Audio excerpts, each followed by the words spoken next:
Olá pessoal, tudo bom? Hoje foi dia da delação do Marcelo Odebrecht ser divulgado. Então talvez eu devesse fazer um vídeo falando que tudo aquilo que ele delatou a gente já sabia. Assim, que o Lula e a Dilma sabiam de tudo, que o Lula era o chefe de tudo, que tinha uma conta de 40 milhões à disposição deles, enfim, bobagem, né? Já tem gente demais falando sobre isso na internet. Então o vídeo de hoje é sobre marxismo cultural. Eu não vou, nesse vídeo, falar sobre assim, tecnicamente, como é que começou, de onde veio, por que começou, etc e tal, porque é muita coisa, e já existem vídeos na internet falando sobre isso. Eu indicaria para vocês o vídeo do padre Paulo Ricardo. Se vocês procurarem aí no canal, acho que o canal é Paulo Ricardo ou Padre Paulo Ricardo, um dos dois. Ele tem, se não me engano, dividido em 3 vídeos de 1 hora cada, onde ele explica exatamente o que é o marxismo cultural. Então ele já falou 3 horas sobre isso, eu não vou me repetir, tá certo? Eu estou tentando fazer aqui no YouTube alguma coisa que não foi feita, então se for para falar a mesma coisa do que já foi dito, é perda de tempo, tá certo? Então, em primeiro lugar, para você fazer o diagnóstico se o marxismo cultural deu certo, vamos fazer umas perguntas aqui, vamos fazer umas brincadeiras. Você... Não vamos fazer brincadeira, eu vou direto ao ponto, vai?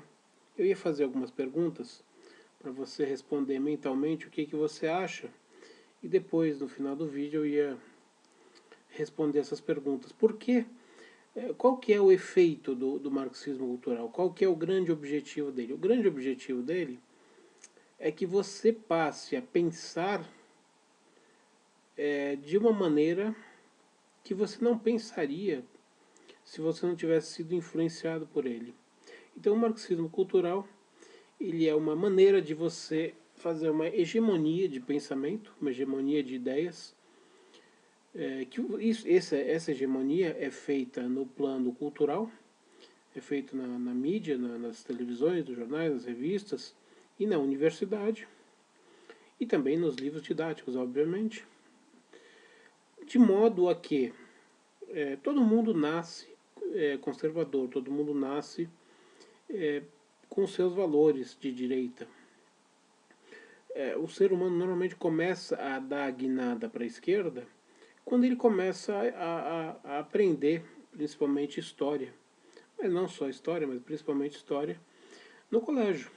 Quando ele começa a aprender aqueles valores distorcidos, ele começa, obviamente que a informação, grande parte da informação histórica está deturpada, está suprimida, então ele começa a ver aquelas lutas de classe, aquelas bobagens todas que estão nos livros didáticos, que são feitos e escritos segundo a orientação do MEC, encomendados com a viés de esquerda. Então, assim, o adolescente, a grande parte dos adolescentes chegam lá nos seus 16, 17, 18 anos, depois quando eles vão para a universidade, eles já estão com as ideias de esquerda. Mas são ideias de esquerda que eles foram incutidas na cabeça deles exatamente no colégio. E depois na universidade, dependendo da carreira que eles forem seguir, se eles forem para a área de humanas, muito provavelmente vai piorar isso. Se for para a área de história, para a área de ciência política, área de filosofia, estão completamente perdidos. Eles vão pegar lá só professores filiados ao PSTU, PSOL, PT, PCdoB, só essa gente boa, que obviamente que vai terminar de destruir a cabeça deles. Tem uma frase muito interessante do grande Carlos Drummond de Andrade, por muitos considerado aí o melhor poeta brasileiro, e por muitos considerado pelo menos o melhor poeta brasileiro do século XX, que ele dizia o seguinte, ele dizia assim: ô jovem, é bom você tratar de ser logo comunista, que é para rapidamente deixar de ser. Ou seja, o que ele está dizendo é meio que uma verdade. Uma verdade é óbvio que não para todas as pessoas, mas para grande parte das pessoas.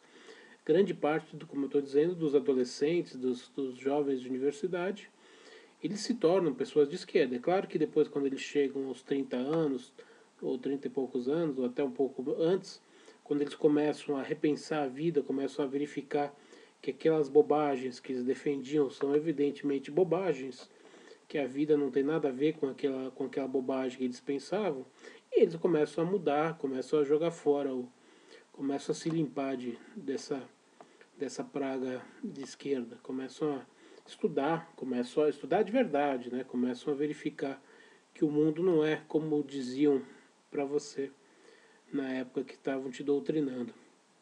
Então esse é um dos efeitos do marxismo cultural. Ele atinge todas as pessoas. Eu também passei por isso. Eu fui educado também nos últimos anos. Isso acontece desde há mais de 50 anos acontece. Então todo mundo que tem de 60 anos para baixo foi influenciado, foi doutrinado por esse marxismo. Então, basicamente, a população brasileira quase inteira. Eu lembro, na época de colégio, tinha um livro muito sacana chamado Capitalismo para Principiantes. Era um livro que não foi um livro usado para trabalho e tudo, mas foi um livro sugerido por professores. Eu não lembro exatamente qual foi o professor que sugeriu. Mas o livro hoje em dia você, assim, se ele não fosse tão destrutivo, porque o adolescente lá de 14, 15 anos que lê aquele livro e acredita que aquilo é real, então o livro realmente é danoso. Mas se você olhar hoje, depois com a minha idade, a idade que eu tenho, se olhar aquele livro é absolutamente ridículo, né? É um livro assim que conta um textinho, aí tem uma charge, depois tem um textinho, depois tem uma charge. Então cada página tem vários textos e várias charges. Então ela mostra lá o capitalista assim, gigante, assim, parece aquele Jabba, sabe, do Retorno de Jedi. Então, capitalista gigante, sempre gigante, poderosíssimo, com a boca cheia de dentes, assim, 500 dentes saindo. E o operário lá, pobrezinho, tudo magro, tudo enrugado, assim, tudo desdentado. As caricaturas de sempre, né, do marxismo cultural.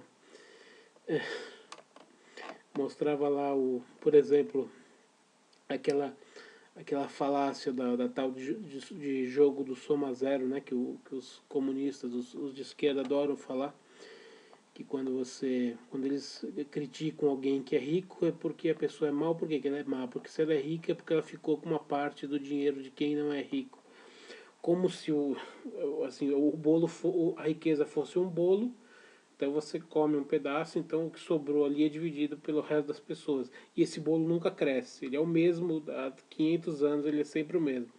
Que é obviamente que é uma imbecilidade, né? Porque senão a gente teria hoje, se você somar o produto interno bruto de todos os países de hoje, ele é maior do que do ano passado, que é maior do que 10 anos atrás, que é maior que 20 anos, é maior, obviamente, porque a riqueza cresce, a riqueza não. O que é jogo de soma zero? O jogo de soma zero é o seguinte: o dinheiro é limitado, então se você tem 5, sobra 5 para dividir entre o resto. Então, se um dia você tiver 6, isso significa que sobrou só 4 para dividir entre o resto. E obviamente que isso não existe. O dinheiro, como eu acabei de dizer, a soma da riqueza do mundo de 200 anos atrás é completamente diferente com a riqueza de hoje.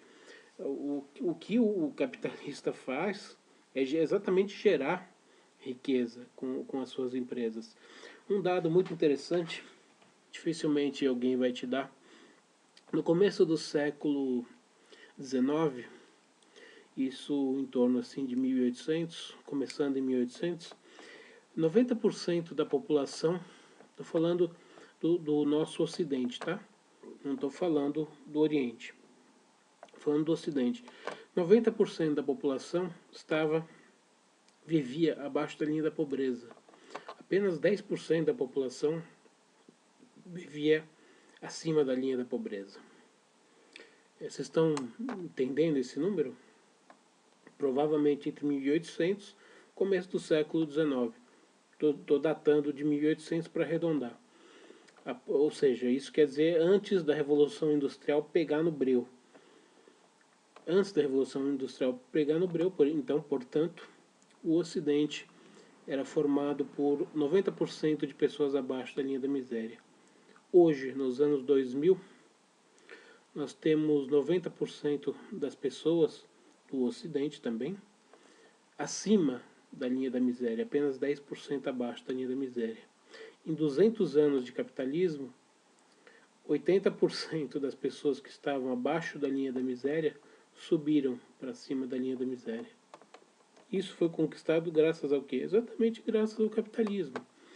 Porque se você não é empresário, a grande maioria das pessoas não são empresárias, não são industriais, não são banqueiros.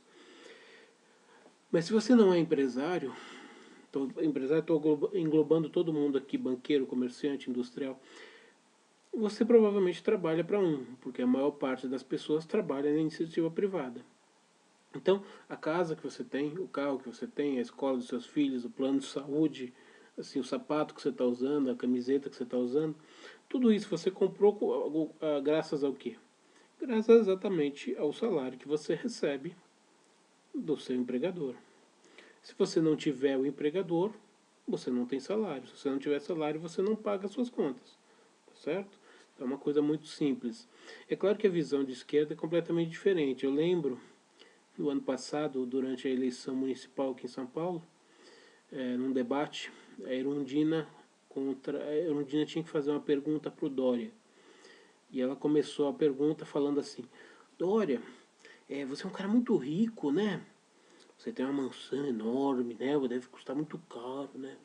Você é muito rico, né? Aí depois ela fez a pergunta e tal. Ou seja, o que ela quis colocar naquelas nessa bobaginha que ela falou. Ela quis colocar, porque assim, Erundina é do PSOL, ela viveu no PT e foi pro PSOL. Assim, a cabeça dela é aquela cabeça que está fossilizada com as ideias de esquerda. Então, o que ela quer dizer com isso? Quando ela afirma na televisão que você é um cara rico, ou seja, o que ela quer passar de imagem para as pessoas? Olha, pessoas, tomem cuidado, ele é um cara muito rico. Ele é um cara muito rico. Então, se é um cara muito rico, certamente ele é um cara mau.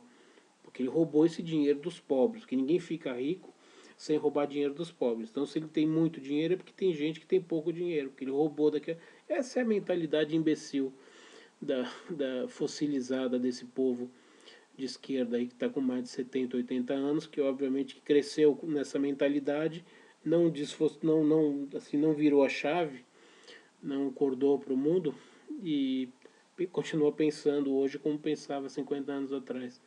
Assim, quer dizer, é ridículo, né?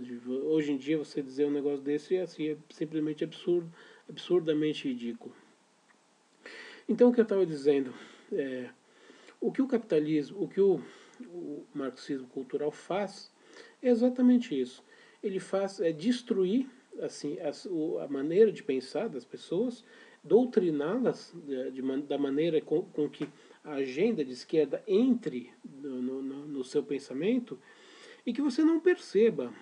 Porque a partir do momento que você for doutrinado, e você não é doutrinado assim, o professor não chega assim, olha, vou colocar isso aqui na sua cabeça. Não, ele vai te dizer de uma maneira super legal, vai te mostrar um negócio, vai te dar um livrinho e tal. Assim, você vai achar super legal aquilo que ele está te ensinando. Porque você não tem, a grande maioria das pessoas não tem um parâmetro de comparação. Se você só tem ensinado somente com uma visão de mundo, você não sabe o que está acontecendo do outro lado. Ninguém te dá o outro lado para você fazer o contraponto. Então, você acha aquilo é super legal, porque você acha que não existe, o que estão te ensinando é absoluta verdade, que não existe uma outra verdade e não existe uma outra visão. Então, quando você está nessa fase de aprendizado, você aceita tudo e você assimila esses valores. E aí depois, quando você cresce, ainda que você tenha sido educado com outros tipos de valores, você acaba seguindo essa doutrinação, isso que colocaram na sua cabeça, por quê? Você teve essa deformação na escola e depois na faculdade, dependendo do curso que você fez. Aí você continua ouvindo essas mesmas coisas onde? Na televisão. Aí fazem um programa ali, fazem um programa de televisão de debate. Vamos fazer um programa aqui de debate. Nós vamos debater o quê? Vamos debater o desarmamento, tá? Então o que que nós vamos chamar aqui? Nós vamos chamar três caras, assim, três, cada um com uma visão diferente. Tá. Um é tipo PSDB, socialista fabiano, social-democracia. O outro é tipo PT, marxista granchista, tá certo? E o terceiro é uma versão PSOL, o PCO, o PSTU, que é aquela visão mais radical, marxista, leninista, maoísta, trotskista, o diabo que seja. Então você vai ter três pessoas discutindo sobre o mesmo assunto, tá certo? A grande questão é o seguinte: as três pessoas que estão debatendo ali, os três convidados, os três intelectuais que estão debatendo o assunto, os três são de esquerda. Porque você tem a esquerda mais radical, que é do PSTU, PSOL, PCO e outros. Você tem a esquerda um pouco menos radical do que essa, que é o PT, e os seus as séculos ali. E você tem a esquerda moderada, que é o PSDB, que é o socialismo fabiano, que é a social-democracia, que também é esquerda. Então você vai assistir esse debate, ainda que você tenha a sua opinião, tá? Vamos dizer que a sua opinião nem bata com aquela opinião dos caras. A grande tendência, a grande maioria vai fazer o quê? Vai pegar as ideias dos três, vai balancear e vai tentar chegar num acordo. O que, que eu acho a respeito disso, e vai acabar concordando com uma das três. Porque você tem lá três caras que são supostos intelectuais. Esse aqui é professor não sei o que da USP, esse aqui é professor não sei o que da Unicamp, da Universidade Federal não sei da onde. Aí você vai ver, pô, são três professores universitários, né? 37 mil diplomas, mestrado, doutorado, cagado e etc e tal. Pô, então eles devem estar certos. Então vamos ver aqui qual que é a ideia que bate comigo. Então eu vou, essa aqui tá essa aqui eu gostei mais dessa aqui, então eu vou falar dessa aqui. Agora a ideia que você tinha, por exemplo, que você tinha uma outra, de repente você teve uma outra formação. Você teve uma em casa te ensinaram diferente, mas você muda. Você muda porque você está vendo que tem três intelectuais, três pessoas lá falando bonitinho. Uma delas deve estar certa e eu devo estar errado, porque eu não sou intelectual, eu não sou professor de universidade, então obviamente que eu estou errado. Então você vai escolher uma dessas ideias. Eu estou dando um exemplo de desarmamento, poderia ser qualquer outro tema, tá? Então é assim que funciona o marxismo cultural. Você abandona as suas ideias para concordar com ideias. Aí você vai me dizer, poxa, mas tem três caras, cada um é de uma área ali, cada um tem uma ideia diferente ali, certo? Só que você você só chamou para o debate a esquerda, é a esquerda social-democrata, a esquerda grancista e a esquerda marxista-leninista. As três são esquerda. Então você não tem um debate. Agora vamos fazer um debate sobre desarmamento? Vamos. Sério, sério. Então o que a gente vai chamar? A gente vai chamar um social-democrata, um tipo PSDB, uma esquerda grancista, pode até chamar um esquerda mais radical, ali não tem problema nenhum. Só que você tem que ter também um liberal e um conservador. Porque aí você tem a esquerda e a direita no debate. Aí realmente você vai escutar os argumentos da esquerda e os argumentos da direita. E você não tem isso na televisão do Brasil hoje. Nunca teve. E cada vez tem menos. Você pega qualquer jornal, Folha de São Paulo, Globo, Estado, todos eles têm exatamente a mesma visão. Todos eles são de esquerda. Todos eles falam exatamente a mesma coisa. Revistas, TVs, todas. A Veja era uma revista, ela nunca foi conservadora, mas era uma revista de direita até pouco tempo atrás, vamos dizer que até um ano atrás. Agora, a Veja estava sendo batida de tudo quanto era jeito. Você via a esquerda batendo nela, batendo, que é uma opressiva, que é isso, que é aquilo, que é não sei o que, chegar até a destruir a entrada do prédio ali onde fica a revista. Quer dizer, você tem 50 revistas no país, você tinha uma que era de direita, e essa uma tinha que ser destruída porque não, assim, não pode ter ninguém falando contra. Tem que ser hegemonia marxista total, todo mundo tem que falar a mesma coisa. E no final eles ganharam, porque primeiro saiu Eurípides Alcântara, que era o diretor de redação da Veja, que era o cara ali, que era o que dava a linha editorial da coisa. Saindo ele, depois saiu a Joyce, saiu o Rodrigo Constantino, Depois, com o tempo, saiu o Marco Antônio Villa também. Começaram, a Veja era a única revista que vivia de propagandas da iniciativa privada. Esses caras saíram, começou a chover dinheiro. Petrobras, JBS, essa empresa aí que foi envolvida no caso da carne podre, assim, os banqueiros, todos os amigos da esquerda, todos aqueles que viviam e parasitavam em torno da esquerda, além das estatais, começaram a anunciar na Veja. Quando saiu o Eurípides, entrou o tal do Petri, que é meio que um PSDBista e um socialista, um social-democrata. Então a Veja passou a ser mais meio que um mix entre liberal e social-democrata. Aí, obviamente, vocês viram o Reinaldo Azevedo, né, que era a grande voz da Veja, passou a mudar o seu conceito, passou a mudar os seus comentários. Não, não é bem assim e tal. Assim começou. Todos aqueles que estavam junto com ele passaram a não prestar mais. Daí Olavo chamou Olavo de petista. Você chamar Olavo de Carvalho de petista é uma piada, né? Você pode ter todas as críticas que você tiver ao Olavo de Carvalho, dizer que ele é um monte de coisas. Agora, dizer que ele é petista, ele é o cara que tá, há 20, 30 anos está falando, está batendo no PT, perdeu todos os empregos dele aqui no Brasil, foi morar nos Estados Unidos exatamente por bater no PT. Como é que você vai chamar um cara desse de petista? Tem um pouco de bom senso, né? Enfim, ele acabou brigando com todo mundo, né? Brigou com a Joyce, fez um vídeo absolutamente patético, ridículo, cheio de palhaçada, de afetações. Ele discutiu também com o Vila, enfim, assim, ele discutiu com toda a direita brasileira, classificou todo mundo de direita chucra e ele é o único arauto da sabedoria da direita. A gente sabe que não é, a gente sabe que o Reinaldo Azevedo ele é tucano e com a nova orientação editorial da revista Veja dessa tucanagem, com a chegada do Petri, ele passou a usar o discurso de tucano, que é o que ele mais gosta. Que a Lava Jato era o grande feito, ele defendia com unhas e dentes a Lava Jato, quando a Lava Jato estava no PT. A hora que a Lava Jato começou a pegar PSDB e PMDB também, opa, peraí, aí também não. Não vamos mexer nos amigos. É um cara que bate continência pro Fernando Henrique Cardoso. Então, assim, você não vai dizer que um cara desse é de direita. Então, nem a revista Veja existe mais como uma opção contra o marxismo cultural. Então, o que a gente tem hoje? A gente tem nossos canais do YouTube. É o que a gente tem. Toda a direita brasileira está no YouTube só. No YouTube em blogs, né? Blogs, sites, mas assim, não grande mídia. Blogs e sites mantidos por pessoas físicas, não é mantido por empresa nenhuma, não é nenhuma organização, nada do tipo.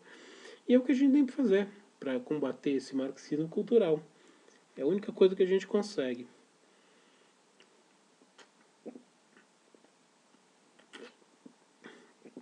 Agora, qual o resultado prático do marxismo cultural?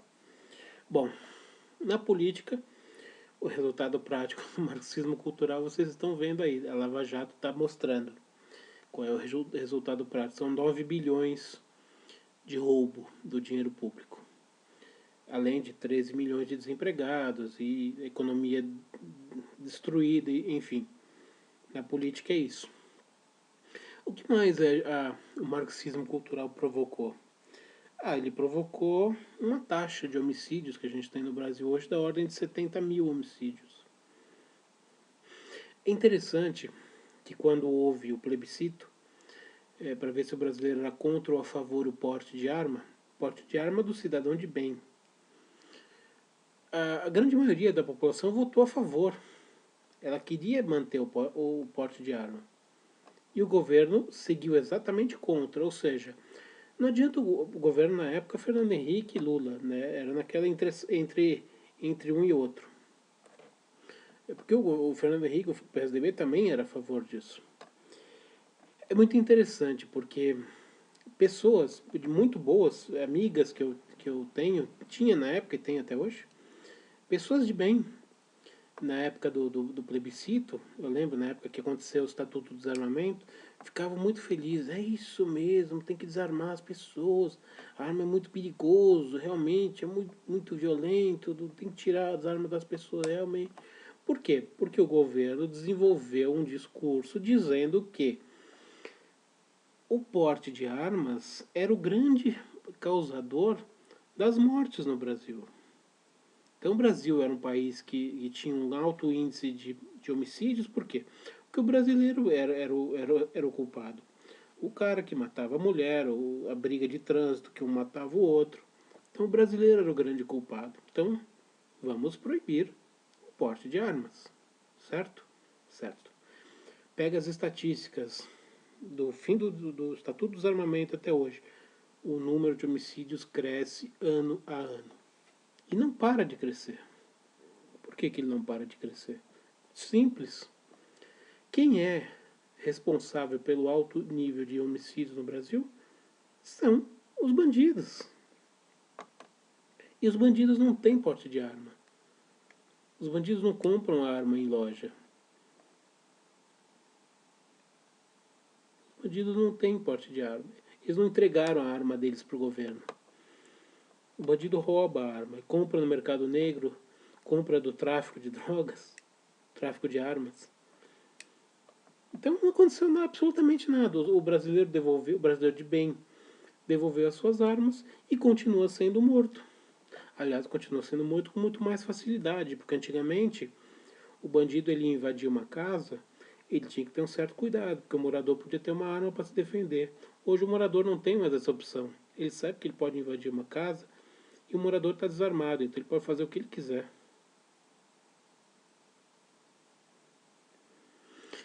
Já resenhei um livro que fala sobre isso, do Bené Barbosa, chamado Mentiram para mim sobre o desarmamento. Está no meu canal, se vocês quiserem se aprofundar no tema, tá lá. Tem tanta coisa para falar, mas eu não quero deixar o vídeo muito grande, se bem que ele já está com quase meia hora. Esse é o resultado do marxismo cultural. O marxismo cultural também é responsável, através dessa degradação do ensino brasileiro, no fato dos brasileiros saírem das escolas e continuarem analfabetos.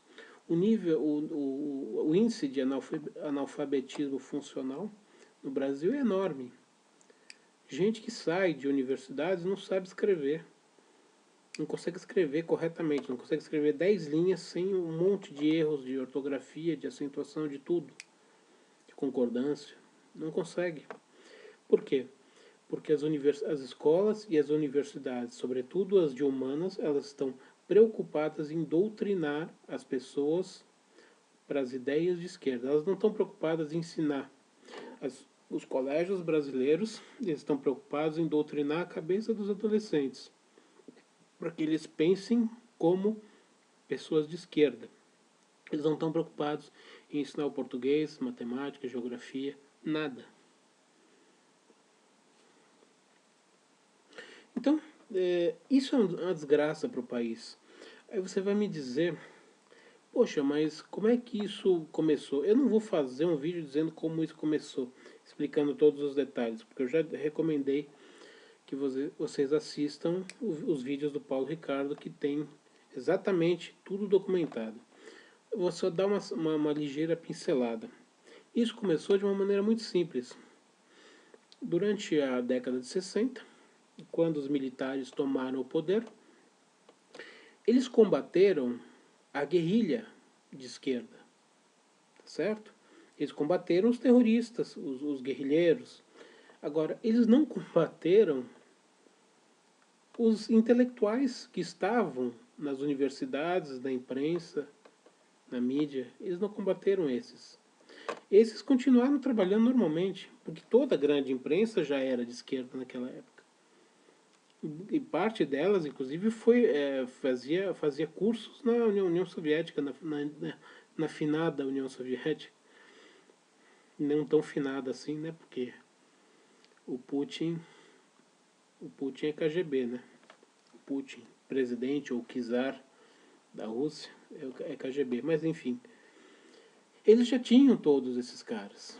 Então, quem foi exilado? Os comunistas brasileiros que não foram mortos foram exilados. Não, foram exilados os que estavam na guerra, na guerrilha, no terrorismo, na luta política, na luta armada. Esses foram exilados. Os que escreviam, os que davam aula nas universidades, não. E foram esses caras que escreveram todo o histórico desse período. É por isso que você não encontra quase nenhum livro dizendo exatamente o que foi o período da ditadura, porque você só tem livro de um lado, só gente de esquerda escreveu sobre o período, gente de direita tem o quê? Não tem 10 livros, se você for somar. Então, a versão que fica é a versão que tem mais livros, que tem mais gente contando. A verdade é assim, tem 1 milhão de pessoas falando uma coisa, 10 falando outra. Então, 1 milhão é mais do que 10. Então, desde a década de 60, os militares imbecis, porque na verdade a gente teve uma ditadura militar, mas não foi uma ditadura de direita. Eles perseguiram a guerrilha armada, perseguiram os terroristas, a luta de rua, esse tipo de coisa, até a luta de mato, de guerrilha. Isso os militares combateram. Mas eles não estavam absolutamente preocupados com que o outro lado do comunismo, porque o comunismo tem dois lados, tem o lado da luta e tem o lado grancista, que é o lado do marxismo cultural. Esse lado eles não fizeram absolutamente nada. E de 60 para cá, deu no que deu. Tem um caso muito interessante até que o Olavo conta, que os militares obrigaram todos os jornalistas a serem sindicalizados durante aquela época. E quem é que domina os sindicatos? Vamos ver se você é bom vamos ver se você está informado. O sindicato, quando eu falo para você sindicato, o que vem na sua cabeça? Direita ou esquerda? Esquerda. Todos os sindicatos estão na mão da esquerda, obviamente. Então, quando os jornalistas foram obrigados a serem sindicalizados, quem fez a sindicalização foi, obviamente, o Partido Comunista. E aí, ao fazer a sindicalização, eles fizeram uma relação de todos os jornalistas que atuavam no Brasil. E a partir daí você consegue aliciar todos os que você quiser para fazer aquilo que você quiser. Seja para desinformação, seja para plantar a notícia errada, seja para fazer a doutrinação, seja para aquilo que quiser. Então a gente escolhe. Deixa eu ver, esses aqui têm mais vocação para isso. E pronto, aliciaram todos. O exército brasileiro, a ditadura brasileira permitiu, com essa obrigação de sindicalização, permitiu com que toda a imprensa brasileira ficasse na mão da esquerda. Não é engraçado? O regime militar brasileiro foi extremamente incompetente em quase tudo. Enfim, acho que é isso. E tem mais um detalhe, né? Como eles não queriam entrar na luta cultural, só queriam entrar, como eu disse, na luta armada, eles criaram uma matéria chamada Eu Tive, provavelmente hoje não existe mais, mas eu tive, chamada Educação Moral e Cívica no colégio, que era uma matéria para valorizar a pátria. Você aprende sobre a bandeira, sobre os símbolos nacionais, sobre o exército, sobre o que é família, o que é bairro, assim, é uma matéria assim de introdução à civilização, para você dar para você dar uma introdução ao adolescente, para ele saber o que é um país, o que é uma pátria, quais são os símbolos, o que faz cada poder judiciário, legislativo, enfim, era para isso. Agora, o governo militar criou essa matéria. E quais foram os professores que foram ministrar as aulas dessa matéria? Os professores de história, todos eles comunistas, eles é que foram ensinar educação moral e cívica. Eu sei porque eu tive aula disso e eu sei quem foi que deu aula para mim e o que era dito naquela época. Todo mundo que tem a minha idade, um pouco mais, um pouco menos, também passou por isso. Então, veja, isso que eu estou contando é o resultado do marxismo cultural. Essa degradação dos valores. Nós tínhamos, há 30, 40 anos atrás, escritores de primeira linha. Né? A gente tinha, até a década de 70 aí, próprio Drummond de Andrade que eu falei, Paulo Mendes Campos, o próprio Vinícius, a gente tinha na prosa muita gente importante. E quem que a gente tem hoje? Se a gente descontar os escritores que daquela época, que hoje estão com 80 anos, 70 anos, quem que a gente tem hoje? Qual é o grande escritor brasileiro hoje? Diz um escritor brasileiro hoje de projeção internacional. Estou falando de escritor de valor, você não vai falar de Paulo Coelho, né? Estou falando de escritor de verdade. Não estou falando de baixaria, de lixo. Até porque se você for perguntar para um inglês quais são os grandes escritores da Inglaterra, nenhum deles vai dizer que é a J.K. Rowling, que criou do Harry Potter, né? Não, o inglês não vai falar isso. Ele vai falar de Shakespeare, vai falar dos grandes autores, dos grandes escritores ingleses. Vai falar dos escritores ingleses contemporâneos. Tá, vai falar do Macallan, do Ian Macallan, vai falar do Barnes, vai falar enfim, de escritores ingleses, até o próprio Salman Rushdie, que é indiano, mas radicado na Inglaterra, o Naipaul, que é de Trinidad e Tobago, mas é cidadão inglês, o próprio, esqueci o nome agora, o cara que escreveu o Vestígios do Dia, Shiguro alguma coisa, enfim, o inglês vai falar, quando você perguntar dos grandes escritores ingleses, os ingleses têm uma grande geração, essas pessoas estão vivas, estão produzindo lá, é uma geração de 40, 50, 60 anos. Na Inglaterra a mesma coisa, na França a mesma coisa. E no Brasil, o que tem? Não tem ninguém. Não tem ninguém. Escritor realmente de valor, que esteja, vai dar na casa dos 40 anos, 50 anos, não tem ninguém. Absolutamente ninguém. Isso é o reflexo do marxismo cultural. Na música, o que nós temos na música? Funk, essa porra de funk carioca, tô falando essa merda, né? Não tô falando do funk americano, tô falando funk carioca. O que nós temos na música popular? Funk, essa porra de sertanejo universitário, o que mais? E duplinha de pagode? Duplinha de pagode? Não, grupinho de pagode. Essa é a merda que sobrou da música brasileira. Você vai dizer, mas tem muita gente boa. Tem aquelas do passado, que estão com 70 anos. Esses ainda estão aí, mas não é a geração de hoje.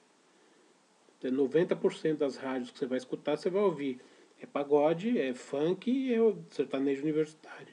Essa merda. Ou seja, os grandes cantores que a gente tinha 30, 40 anos atrás, 50, não existem mais. Isso é marxismo cultural. Então, marxismo cultural não é só um termo, não é só uma sigla. Ele é o resultado de 50 anos de ações, de políticas de esquerda, que foram incorporadas na cabeça, implantadas na cabeça das pessoas. Então as pessoas são de esquerda sem saber que elas são de esquerda. Às vezes, quando tem alguma pauta de esquerda que a pessoa defende, mas ela não sabe que aquilo é de esquerda. Ela defende porque ela acha que aquilo é legal. A hora que você explica para ela por que estão te... Por exemplo, eu vou dar um exemplo de pauta de esquerda. Por exemplo, tema gay. Eu não tenho nada contra gay. Eu não tenho nada contra gay, nem contra não gay. Não tenho nada contra nenhum dos sexos. Eu acho que, assim, sexo é um negócio que você faz na intimidade do seu lar, com quem você quiser. Não é uma coisa pública. Não é uma coisa que interessa ao resto da humanidade. Então, se você faz alguma coisa com o mesmo sexo ou com outro sexo na intimidade do celular, é problema seu. Não tem nada a ver com isso. Agora, quando você tem o movimento gay como agenda política, aí deixa de ser uma questão sexual, passa a ser uma questão política, passa a ser uma agenda de esquerda. Por quê? Quando você quer que kits gays, por exemplo, aquele kit gay que deu muito problema aqui no Brasil, claro que não foi aprovado, mas tentaram. Você pega adolescentes, crianças que estão no colégio, e você quer dar para eles um kit gay, ou seja, você está incentivando a sexualidade de crianças, isso não isso não é ser ou não ser gay, isso não é homofobia. Isso é putaria, você vai querer erotizar crianças? Nem para ser hétero, nem para ser homo, nem para ser nada. Criança não tem que ser incentivada a fazer sexo. Sexo é coisa do adulto, não é coisa de criança. Então, quando você tem esse movimento gay querendo aliciar crianças, tem gente do movimento gay que está até propondo que crianças de 14, 15 anos, se quiserem já fazer cirurgia de mudança de sexo, pode. Sem eles não precisar da aprovação do pai. Basta 13, 14 anos, não, eu quero. Então vai lá e faz. Quer dizer, isso é correto? Isso é uma coisa decente? E aí você ser contra isso é você ser homofóbico? Não. Você ser homofóbico, você tem que discriminar alguém. Você tem que discriminar alguém para você ser homofóbico. Você ser contra a erotização de criança não é homofobia. Mas eles colocam isso no discurso. Assim, eles querem fazer essa loucura. Aí se você é contra, ou qualquer pessoa que é contra, é homofóbico. Por quê? Porque não deixa a gente implantar a nossa agenda política aqui. Então, é um exemplo só. É um exemplo de um negócio que deveria ser privado. É assim, o que você faz na cama é entre você e quem estiver lá. É você levar um componente sexual para a política, para usar como poder político. E tem gente que é eleito com essa bandeira de levar movimento gay e tal. É complicado, é complicado. A gente tem... o marxismo cultural destruiu o país. Eu não falei que eu não vou entrar, e não vou entrar mesmo. Se você for entrar no marxismo cultural, o que ele fez na política, é o que nós temos aí. Só estou dando uma pincelada. Quem não é do movimento comunista, quem não é de esquerda, é simplesmente corrupto que está junto. O PT é um movimento criminoso de esquerda. O PSOL é um movimento de esquerda. O PSTU, PCdoB, etc. Então, todos os movimentos de esquerda. O PMDB não é um movimento de esquerda. E claro que ele tem militantes de esquerda. Mas ele não é um movimento de esquerda. O PMDB é basicamente um partido formado por corruptos em sua maioria. Pelo menos na sua maioria dos que exercem cargo público. Então você tem lá Collor, Renan Calheiros, o presidente do Senado, esqueci o nome, Padilha, Moreira Franco, tantos outros que estão lá, Sarney, que já tá, voltou, saiu. Assim, é um bando de corruptos. Então você colocou a humanidade não, os brasileiros, colocaram, por exemplo, o PT no poder, eles ficaram 13 anos lá, corromperam o Estado inteiro. E com quem que eles se associaram? Com o PMDB. O PMDB está de acordo com a guerra cultural? Não, o PMDB quer que se dane o marxismo cultural. O que ele quer é ganhar dinheiro, ele quer roubar. Os políticos do PMDB eles querem roubar.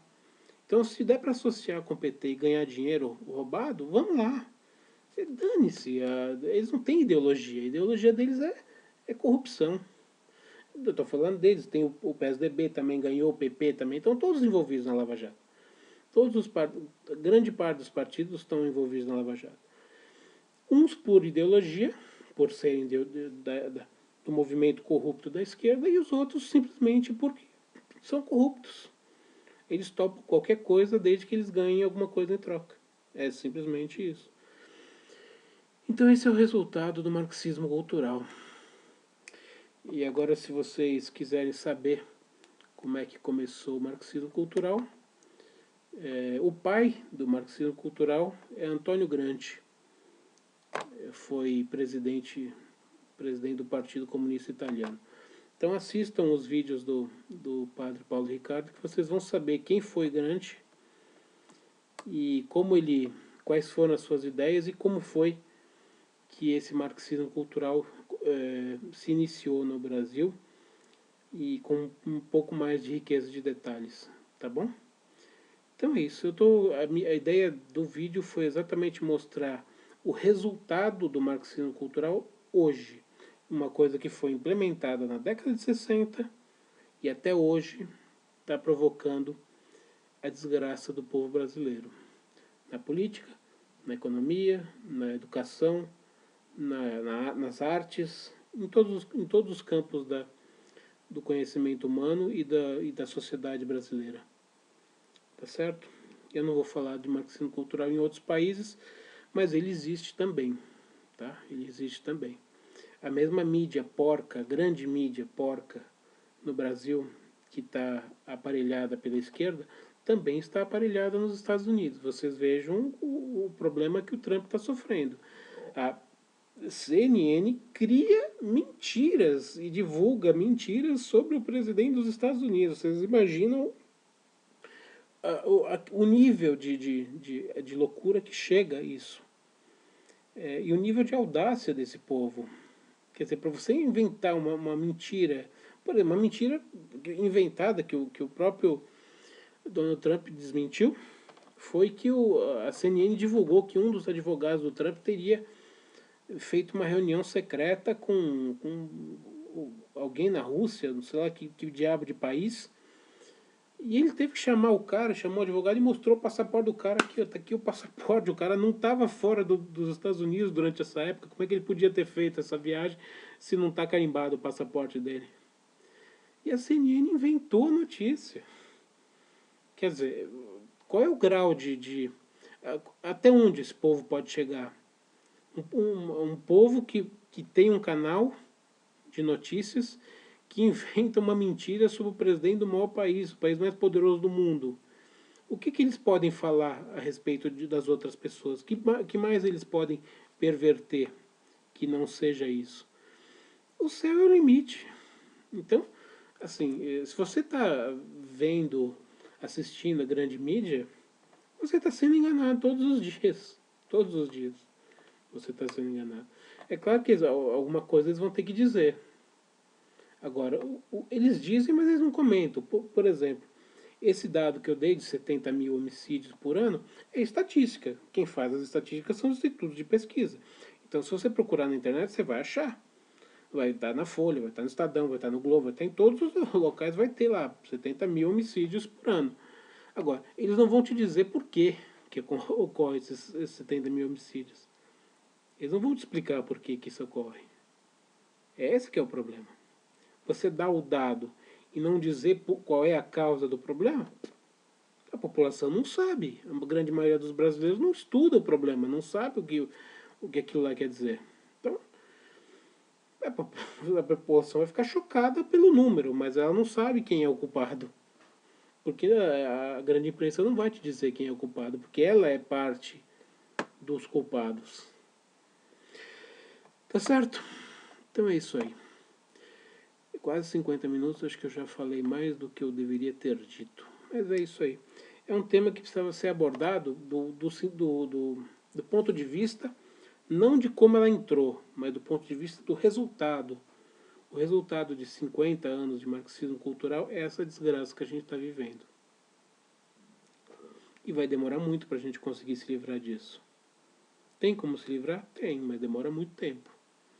E eu não vou dizer nesse vídeo como a gente faz isso. Tá bom? Fica para uma próxima. Então, uma saudação e até a próxima.